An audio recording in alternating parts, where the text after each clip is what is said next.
Hoje eu vou ler, Oséias, de 9 a 11, e Cantares 8.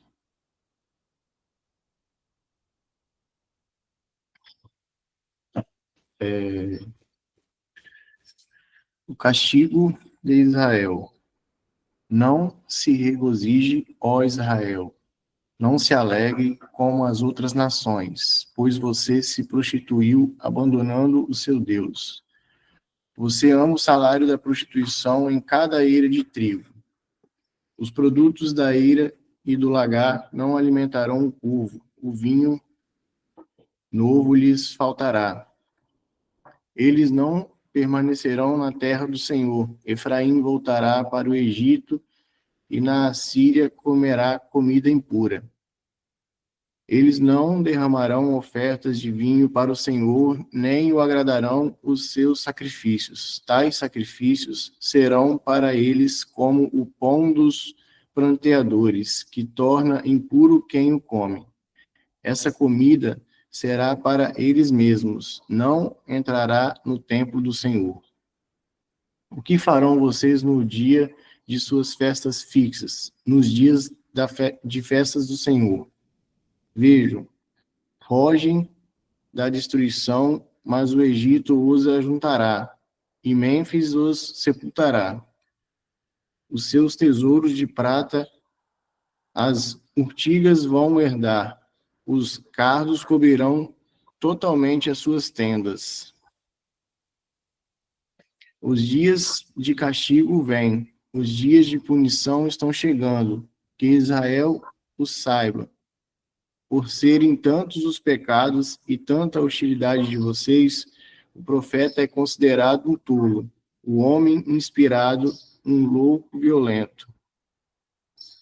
O profeta junto ao meu Deus é a sentinela que vigia Efraim, contudo laços o aguardam em todas as suas veredas, e a hostilidade no templo do seu Deus.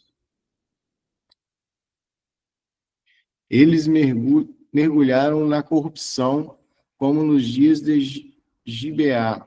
Deus se lembrará de suas iniquidades e os castigará por seus pecados. Quando encontrei Israel, foi como encontrar uvas no deserto. Quando vi os antepassados de vocês, foi como ver os primeiros frutos de uma figueira. Mas quando eles vieram a Baal-Peor, consagraram-se àquele ídolo vergonhoso, e se tornaram tão repugnantes quanto aquilo que amaram. A glória de Efraim lhe fugirá como pássaro, nenhum nascimento, nenhuma gravidez, nenhuma concepção. Mesmo que criem filhos, porei de luto cada um deles. Ai deles quando eu me afastar. Vi Efraim plantado num lugar agradável como Tiro, mas Efraim entregará seus filhos ao matador. Ó Senhor, que darás a eles? Dá-lhes ventres que abortem e seios ressecados. Toda a sua impiedade começou em Gilgal. De fato, ali eu os odiei, por causa de seus pecados. Eu os expulsarei da minha terra. Não os amarei mais. Todos os seus líderes são rebeldes. Efraim está ferido, sua raiz está seca. Eles não produzem frutos. Mesmo que criem filhos, eu matarei sua querida prole. Meu Deus, os rejeitará porque não lhes deram ouvidos. Serão peregrinos entre nações.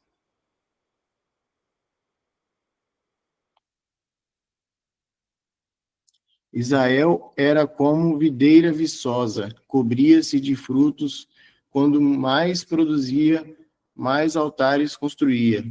Quanto mais sua terra prosperava, mais enfeitava suas colunas sagradas. O coração deles é enganoso, e agora devem carregar sua culpa. O Senhor demolirá os seus altares e destruirá suas colunas sagradas. Então eles dirão: não temos nenhum rei, porque não reverenciamos o Senhor. Mas mesmo que tivéssemos um rei, o que ele poderia fazer por nós? Eles fazem muitas promessas, fazem juramentos e acordos falsos. Por isso brotam processos judiciais como ervas venenosas num campo arado. O povo que mora em Samaria teme pelo ídolo em forma de bezerro de Bet-Aven.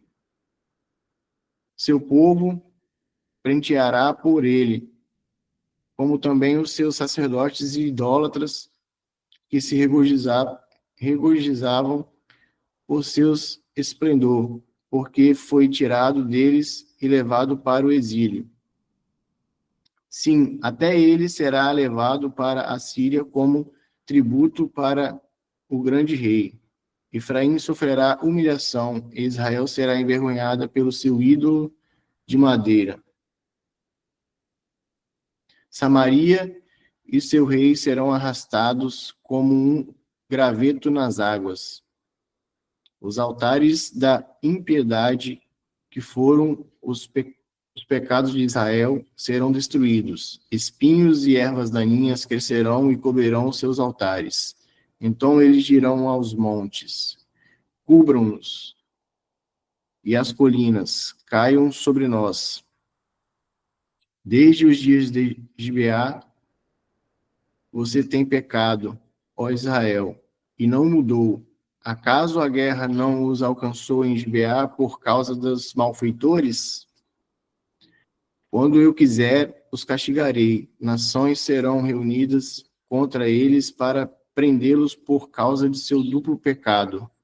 Efraim era bezerra treinada, gostava muito de trilhar, pois por isso colocarei o jugo sobre o seu belo pescoço. Conduzirei Efraim, Judá terá que arar, e Jacó fará sulcos no solo.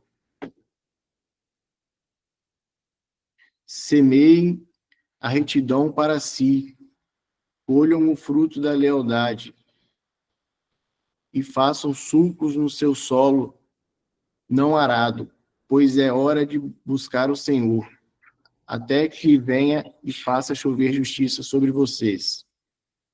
Mas vocês plantarão a impiedade, colherão o mal e comerão o fruto do engano, visto que vocês têm confiado na sua própria força e nos seus muitos guerreiros. O fragor da batalha se levantará contra vocês, de maneira que todas as suas fortalezas serão devastadas, como Salmã devastou Bet-Arbel. No dia da batalha, quando mães foram pisadas e estraçalhadas junto com seus filhos. Assim acontecerá com você, ó Betel, porque a sua impiedade é grande. Quando amanhecer aquele dia, o rei de Israel será completamente destruído. Quando Israel era menino, eu o amei, e do Egito chamei o meu filho. Mas quanto mais eu o chamava, mais eles se afastavam de mim. Eles ofereceram sacrifícios aos Baalins e queimaram incenso os ídolos esculpidos. Mas fui eu quem ensinou Efraim a andar, tomando-o nos braços. Mas eles não perceberam que fui eu quem os curou. Eu os conduzi com laços de bondade humana e de amor, tirei do seu pescoço o jugo e me inclinei para alimentá-los. Acaso não voltaram ao Egito e a Síria não os dominará porque eles se recusam a arrepender-se?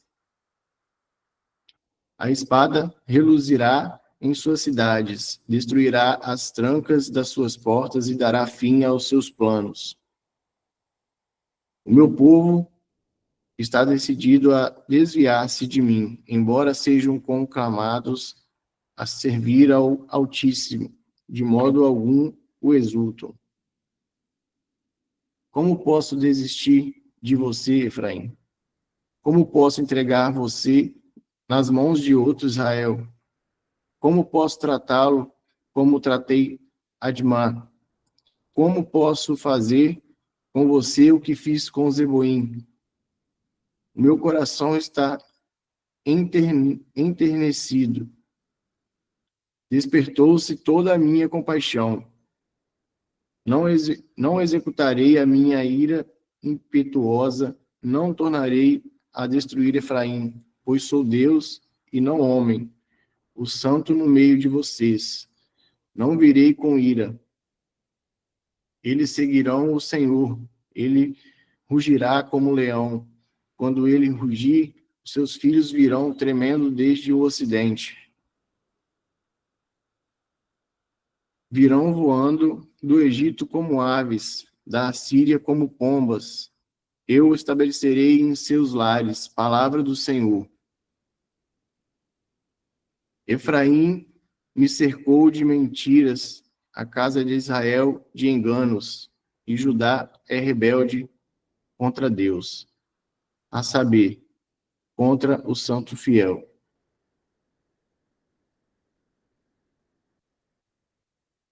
Cantares.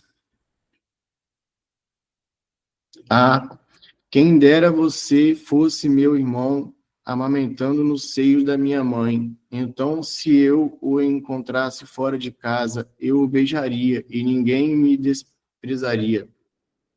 Eu o conduziria e o traria à casa da minha mãe, e você me ensinaria. Eu lhe daria vinho aromatizado para beber, o néctar das minhas romãs. O seu braço esquerdo esteja debaixo da minha cabeça e o seu braço direito me abrace. Mulheres de Jerusalém, eu as faço jurar, não despertem nem incomodem o amor enquanto ele não o quiser. Quem vem subindo no deserto, apoiada em seu amado? Debaixo da macieira eu o despertei. Ali esteve a sua mãe em trabalho de parto. Ali sofreu as dores aquela que deu à luz. Coloque-me como um selo sobre o seu coração, como um selo sobre o seu braço, pois o amor é tão forte quanto a morte, e o ciúme é tão inflexível quanto a sepultura. Suas brasas de fogo ardente são labaredas do Senhor.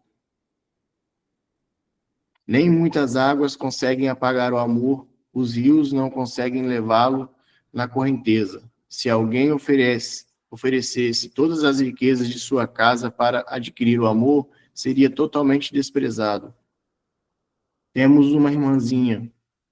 Seus seios ainda não estão crescidos. O que faremos com nossa irmã no dia em que for pedida em casamento? Se ela for um muro, construiremos sobre ela uma torre de prata. Se ela for uma porta, nós a reforçaremos com tábuas de cedro. Eu sou um muro e meus seios são suas torres. Assim me tornei aos olhos dele como alguém que dá paz. Salomão possuía uma vinha em Baal-Amon. Ele entregou a sua vinha a arrendatários. Cada um devia trazer, pelos frutos da vinha, 12 quilos de prata. Quanto à minha própria vinha, essa está em meu poder. Os 12 quilos de prata são para você, ó Salomão. Os 2,5 quilos são para os que tomaram conta dos seus frutos.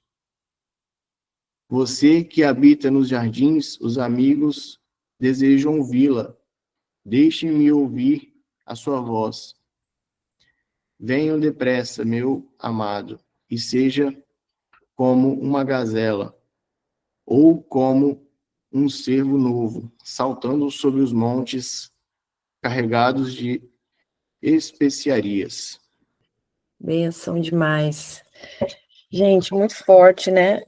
Tanto Cantares quanto Oséias. A gente está chegando no finalzinho do livro de Oséias. E eu quero destacar aqui brevemente um trecho de Cantares, que é um versículo muito poderoso e profético também para as nossas vidas nesta manhã. No capítulo 8, né, o último capítulo aqui de Cantares, a gente vê uma maturidade espiritual aqui, né? Quando a gente faz uma comparação aqui dessa mulher, né, dessa noiva aqui, e ela tem um desejo de uma intimidade pública com o amado. Ela quer que todos saibam que ela é a amada dele e ele é o amado dela. E a gente vê aqui uma proteção, um cuidado. E o versículo que eu destaco aqui de Cantares é o 6 e o 7. Ela vai dizer assim, ó: põe-me como selo sobre o teu coração, como um selo sobre o teu braço, porque o amor é forte como a morte, e duro como a sepultura os ciúmes. As suas brasas são brasas de fogo, são veemente labaredas. As muitas águas não poderiam apagar este amor, nem os rios afogá-lo. Ainda que alguém desse todos os seus bens de sua casa pelo amor, certamente seria desprezado. Uau! Gente, que texto! Meu Deus, muito forte. A gente vê aqui algumas coisas muito interessantes em relação a esse versículo, né? Quando a gente vai fazer uma análise aqui mais profunda. E ela começa dizendo, põe-me como selo sobre o teu coração. Essa palavra selo, né? O que representa isso? Né? Um selo, no hebraico bíblico aqui, esse selo, ele representa aqui uma autoridade absoluta e uma propriedade permanente. Então, era usado pelos reis para autenticar os decretos irrevogáveis. Então, simbolizava uma identidade e uma representação oficial, né? Oficial. Então, olha que interessante, né? Põe-me como o selo sobre o teu coração. É tudo intencional aqui, esse versículo, né? A gente vai vendo na profundidade, a gente vai entendendo aqui. E ela vai dizendo, né? Porque o amor é forte como a morte. Então, ele traz aqui uma comparação, né? Porque a morte, ela é a força aqui mais temida, né? E aparentemente como se fosse algo final. Então, ele está dizendo aqui que o amor, né? Ele é forte, poderoso, invencível, né? Então, a gente analisando aqui esse selo, né, que ela traz aqui, é um selo que ele traz autenticidade, né, como selo, e Yeshua como o selo de Deus sobre os nossos corações, né, o Espírito Santo como o selo da promessa. Isso está onde? Está em Efésios 1:13. Essa autoridade, a gente dá a ele o direito exclusivo dele governar o nosso coração. Tá entendendo? Dá o direito a ele dele ser realmente o seu Senhor, aquele que governa o teu coração. E isso gera o quê? Uma marca da nossa aliança com ele, escrita onde? Escrita no nosso coração. É o que Jeremias 31 vai dizer. É a marca da nova aliança escrita no coração, gravada no coração, né? E traz o quê? Uma permanência, algo que não pode ser removido, algo que não pode ser falsificado. Então, é aquela segurança eterna do relacionamento com o Messias. Então, esse texto aqui, ele é algo muito forte, muito poderoso, ele fala aqui sobre os ciúmes, né? Que o ciúmes, ele é duro como a sepultura. Esse ciúmes aqui, ele não é um ciúmes pecaminoso, mas é um zelo protetor pela pureza do relacionamento. É uma paixão exclusiva que não tolera rivais. É um amor, né, protetivo, um amor possessivo no melhor sentido dessa palavra, como um esposo fiel que cuida, que zela, que protege, que exerce o seu sacerdócio, né? Então, a gente vê que em Êxodo vai dizer que Deus, cujo nome é zeloso, Deus zeloso, o Senhor, ele zela pelos seus filhos. O Senhor, ele zela, né? Então, é nesse sentido aqui que ela traz, né? Em Deuteronômios também a gente vai ter novamente esse atributo do Senhor, quando ele fala assim, porque o Senhor, teu Deus, é fogo consumidor, vírgula, Deus zeloso. Então, é um atributo do Senhor, né? E ela vai dizer, as suas brasas são de fogo e veemente labaredas, né? Então, aqui, quando ela traz isso, ela está trazendo aqui, no hebraico, tem uma expressão aqui nesse texto, que é uma das raras menções diretas do nome de Deus no livro de Cantares. E aqui nesse trecho, nesse versículo, ela utiliza aqui essa palavra, né? Que é a chama de Iá. Iá é um dos nomes de Deus em hebraico, que é a abreviação de Yud Rei Vav Rei, né?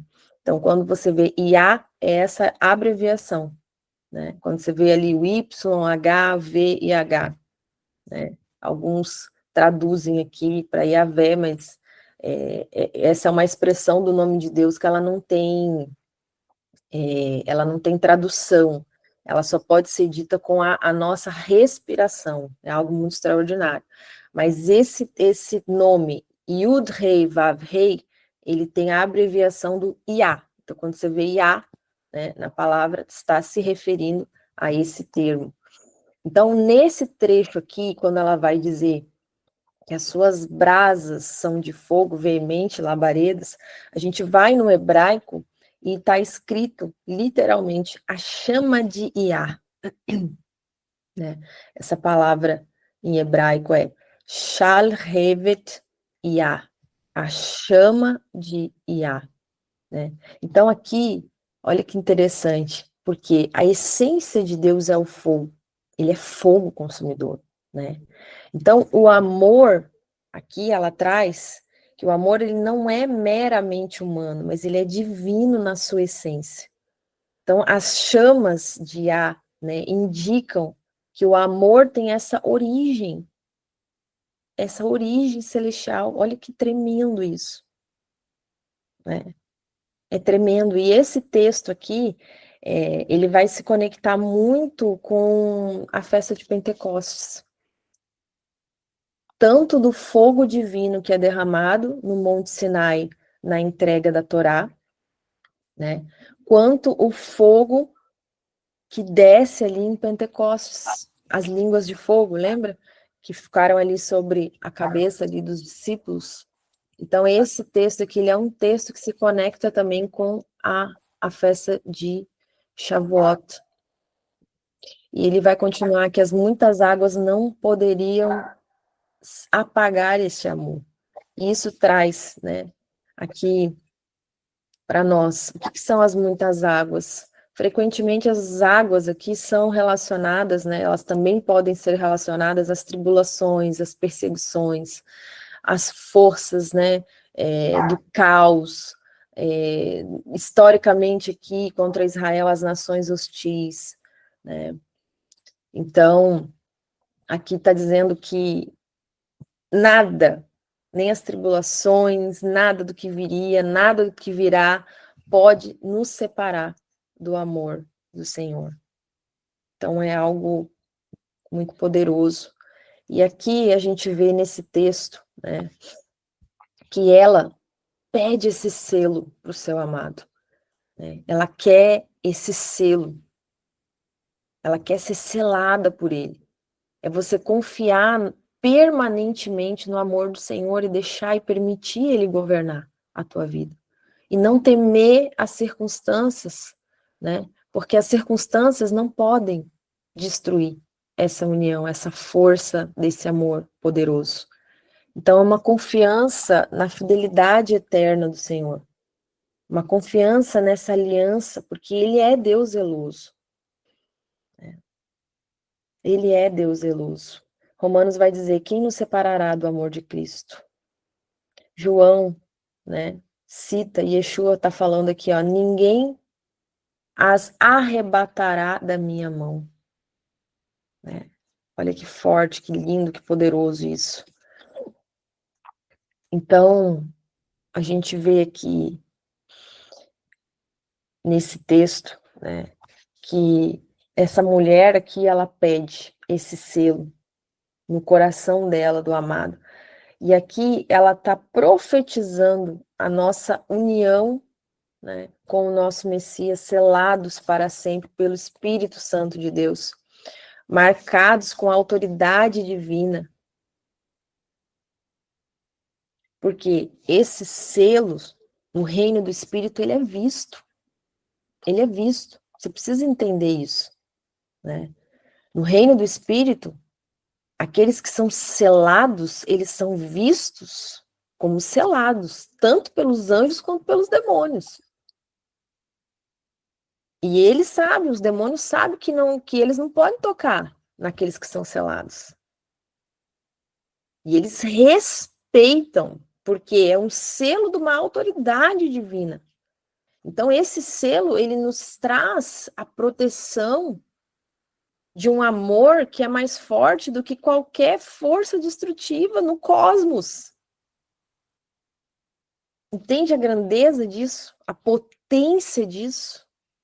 Então, aqui não é um romance humano, mas ela traz aqui, nesse sentido, nesse texto específico, né, uma expressão onde contém o nome de Deus, mostrando que, né, é a própria essência de Deus.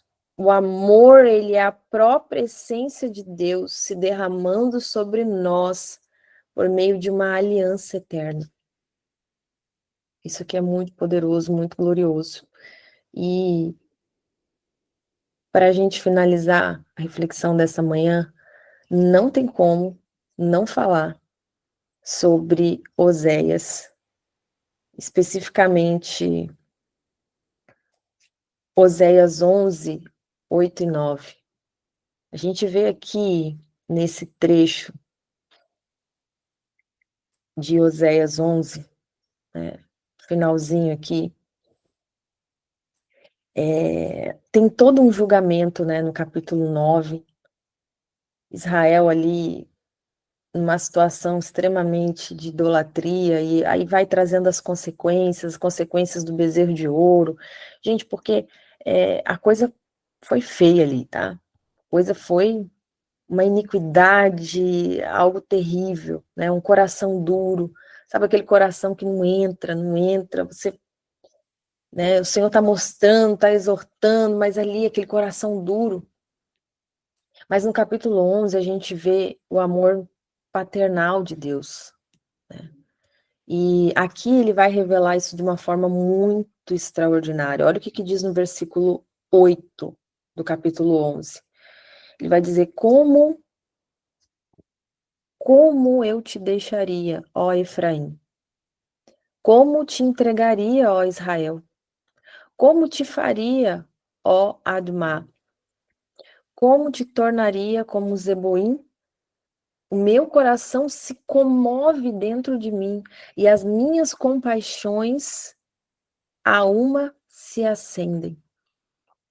Não executarei o furor da minha ira, e não voltarei para destruir Efraim, porque eu sou Deus e não homem, o santo no meio de ti, e não entrarei na cidade com ira. Meu Deus, gente, que versículo poderoso.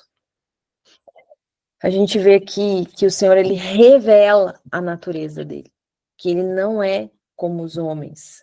A misericórdia do Senhor, ela transcende a nossa compreensão. A gente vê que ele entre a justiça e o amor, né, prevalece o quê? A compaixão do Senhor. Prevalece a compaixão. Então, nesse versículo aqui, entendendo o contexto aqui, as cidades, né, essas cidades aqui, Admá e Zeboim, elas foram destruídas junto com Sodoma e Gomorra. Lembra da destruição de Sodoma e Gomorra, lá em Deuteronômio? Essas duas cidades, Admá e Zeboim, foram destruídas juntos, Sodoma e Gomorra. E Deus está falando aqui, ó, eu não posso fazer com Israel o que eu fiz com essas cidades ímpias.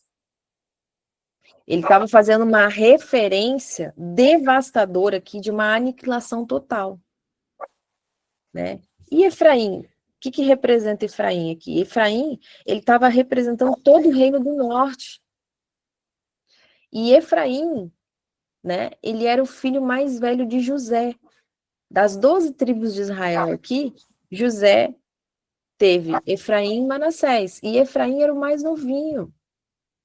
Efraim foi abençoado por Jacó para ser maior que Manassés. Só que Efraim aqui ele está simbolizando uma nação totalmente rebelde, mas que Deus ainda ama. Então, ele vai dizer aqui, né, eu sou Deus e não sou homem. Por que ele está falando aqui? Porque os homens guardam rancor, mas Deus perdoa. Os humanos são limitados em amor, mas Deus ele é infinito em amar. Os homens, eles mudam de opinião por capricho, por conveniência, mas Deus, né, você vê que ele muda aqui a opinião dele em relação à ira dele por amor. Olha que extraordinário. Que poderoso. Né? Então, a gente vê aqui o coração contrito de Deus. É um lamento, é uma dor expressa aqui, né? Pelo afastamento, pela rebeldia, pela dureza, né, de Israel. A gente vê que ele revela aqui, né, um momento íntimo na eternidade de Deus aqui. Porque o próprio Deus, você vê o próprio Deus aqui, ele está aqui entre a justiça perfeita e o amor infinito, né? E ele vai dizer, como eu te deixaria, ó Efraim? É um grito de um pai que prefere, né? Ele tá ali, ele tá sentindo, ele tá sofrendo, né? Ele não quer ver o seu filho destruído. Então, a gente vê que quando ele pergunta, né? Como eu te deixaria, ó Efraim? A resposta dele, ele fala, eu sou Deus e não homem. Quando a gente, enquanto nós, né, seres humanos, nós muitas vezes guardamos rancor, e a nossa misericórdia, ela tem limitações, né? A gente é misericordioso até um certo ponto. Deus escolhe o amor que transcende toda a nossa lógica. Então, esse versículo revela quem é Deus, né? E não só isso, mas também nos desafia, esse versículo nos desafia a amar como Ele ama, sem condições, sem limite, sem desistir, porque esse é o Evangelho, na sua mais pura essência. Né? Esse é o Evangelho, essa é a boa nova, essa é a cultura do reino. né, que nos apresenta um Deus aqui, um rei do universo, que ele se recusa a abandonar aqueles que ele ama. Gente, isso é muito forte, meu Deus. O Senhor se recusa, o nosso Pai, o nosso Abba, se recusa a abandonar aquilo que ele ama, mesmo quando esses merecem ser abandonados. Ele se recusa. Grava essa frase, porque eu sou Deus e não um homem. Eu sou o santo no meio de ti. Amém? Muito poderoso, né? Essa manhã, o Senhor falando de uma forma bem profunda conosco sobre o amor, revelando aí, tanto em Cantares quanto em Oséias. Que o Senhor te fortaleça nesse amor, te encha desse amor, transcenda seu entendimento sobre o amor, que você venha fluir na cultura do reino dele. Amém? Desfrutando do amor dele sobre ti e também sendo canal de amor sobre a vida dos outros. Deus te abençoe, um excelente dia. Hoje à noite tem culto, estaremos lá para a glória do Eterno, em nome de Yeshua HaMashiach. Bom dia, shalom, shalom.